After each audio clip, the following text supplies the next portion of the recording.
السلام عليكم ورحمة الله تعالى وبركاته. مرحبا بكل مشاهدي الكرام في البث المباشر من الملعب الكبير بطنجة.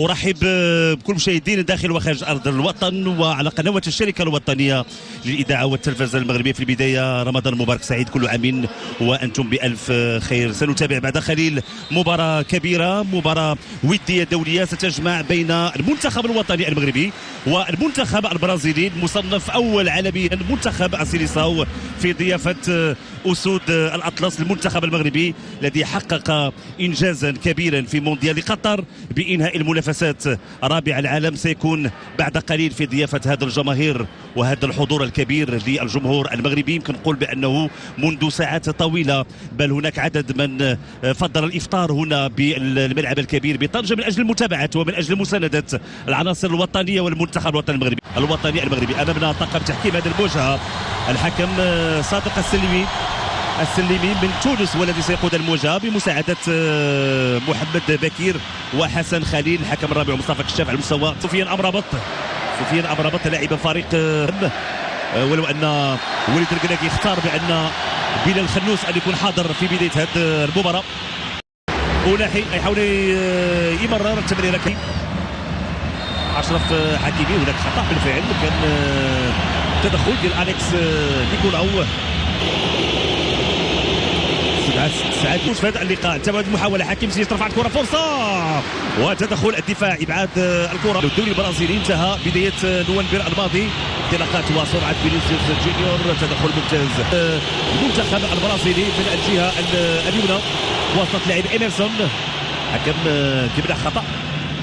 الدوريات الكبرى على المستوى الأوروبي يمتص الحماس ديال المنتخب المغربي. حكيم زياش تدخل الريان القطري. هناك خطأ بالفعل، هناك خطأ. حكم المساعد رفع الرايه، وبالتالي كان خطأ. حكيم زياش كيرفع الكرة، فرصة على مستوى الأخطاء وكذلك على مستوى الزاوية. مشات الكرة من الجهة، فرصة تمريرة زياش، تسديد وتدخل. استرجع الكرة بشكل ممتاز حكيم زياش عند سفيان بوفال محاولة المراوغة. لاحظوا العودة ديال لوكاس تورينتينو وفينيسيوس.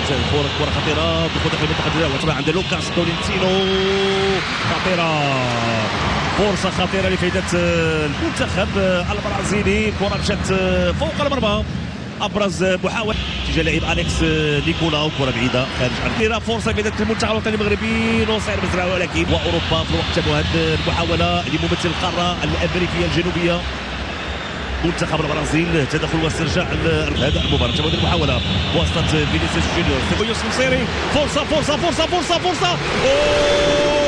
مرات جانبا، فرصة الهدف مرات جانبا بواسطة نصير مزراوي، هو اللي كان وراء الكرة الأخيرة. تمريرة ممتازة. برشلونة في الوقت بدل محاولة المنتخب البرازيلي جانبا كرة طويلة، لابد من إبعاد الكرة.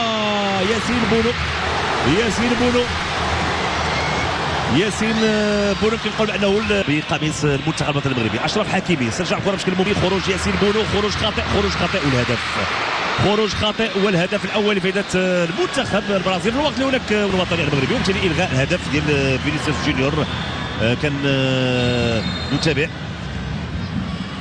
خطا، كان هناك تدخل، محاوله بلال الخنوس والبحث عن ضربات الرأسية. لعبت كره دائريه، فرصه، خروج الحارس، فرصه بوفال،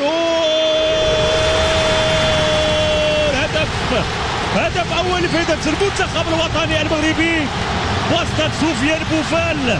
يضع كره في الشباك والهستيريا على مستوى المدرجات، فرحه كبيره للجماهير المغربيه. جوله اولى مثاليه،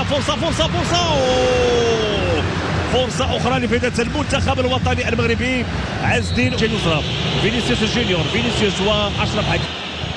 فينيسيوس جونيور كانت خطيره، اداء تسديده مشات فوق المرمى للفرحه اللي يقولوا كل المغربات. لعبت الكره عز الدين أولاحي يمكن يرفع الكره بالفعل، ترفعت عز الدين أولاحي. شو يعمل عز الدين أولاحي؟ تمريره، فرصه، سفيان بوفال ما تمكنش من التسديد، وبالتالي كتضيع ممتازه. يعني القراءة ديال المحاولة لفائدة المنتخب الوطني المغربي في الوقت اللي كان تدخل ديال سفيان امرابط. الحكم كيعلن خطأ لفائدة المنتخب. تدخل المنتخبين الى ارضيه الملعب في الوقت كنتابعوا هذه الاجواء الجميله هنا بطنجه. والوطني المغربي مره اخرى اشرف حكيمي حاول الرهو، تسديده قويه لحكيم زياش، ولكن الكره كتمشي بوفال عند نصر المزراوي وحاول يمرر واشرف حكيمي يحاول يمرر في اللاعب يوسف النصيري كبار، لكن هذا او تدخل ممتاز ياسين بونو، ردة فعل ياسين بونو بعد تسديده قويه لرودريغو سيلفا، لعبت كره دائريه راسيه. اشرف حكيمي فرصه بيد المنتخب المغربي، انطلاقه على مستوى الوسط. سفيان امرابط، لاحظوا ثلاثه ديال اللاعبين، هناك خطا واضح، خطا واضح ولفائده المنتخب الوطني المغربي. بلال الخنوس دخل داخل المنطقه البرازيلي، فرصه عز الدين أناحي وتدخل الحارس ويفرتون لبعاد الكره. عز الدين أناحي، تسديد فينيسيوس جونيور، تدخل سفيان امرابط، دفاع دائما فرصه، تدخل وابعاد الكره ممتاز. غانم سيس يتدخل ويبعد الكره للزاويه خلال هذه النسخه العالميه. جونيور داخل منطقه جزاء وخطيره، كانت خطيره هذه المحاوله.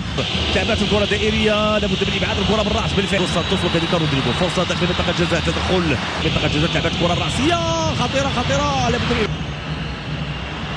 محاولات، تدخل رائع في الوقت اللي الحكم المساعد.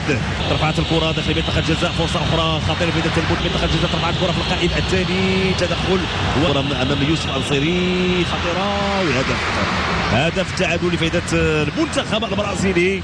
هدف بواسطه لاعبين كاسيميرو. ياسين بونو كان بامكانه انه يحصل الكره، ولكن الكره كتجاوز ياسين بونو وتعانق الشباك. هدف اول لفائده المنتخب البسيط بالنسبه للعناصر الوطنيه. لعبت كره دائريه، فرصه، تدخل، رفعت الكره داخل منطقه جزاء، تدخل، فعل الكره خرجت. يحيى عطية رفع الكره، فرصه هدف هدف ثاني لفائده المنتخب الوطني المغربي، هدف ثاني بواسطه اللاعب الصابري.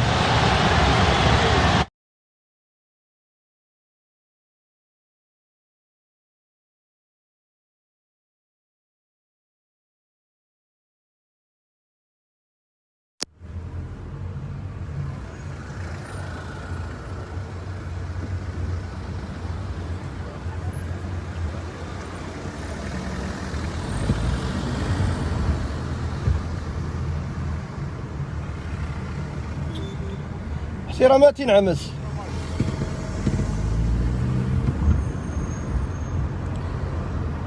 السلام عليكم ورحمة الله وبركاته.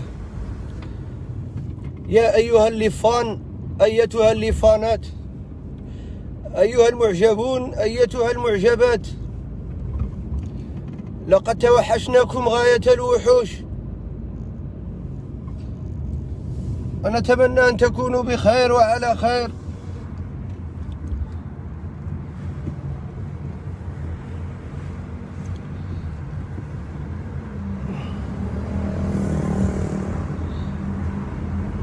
وكيف حالكم؟ بخير؟ مزيانين؟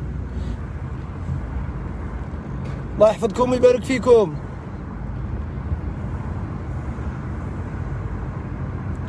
ونتمنى تكونوا بخير وعلى خير كاملين.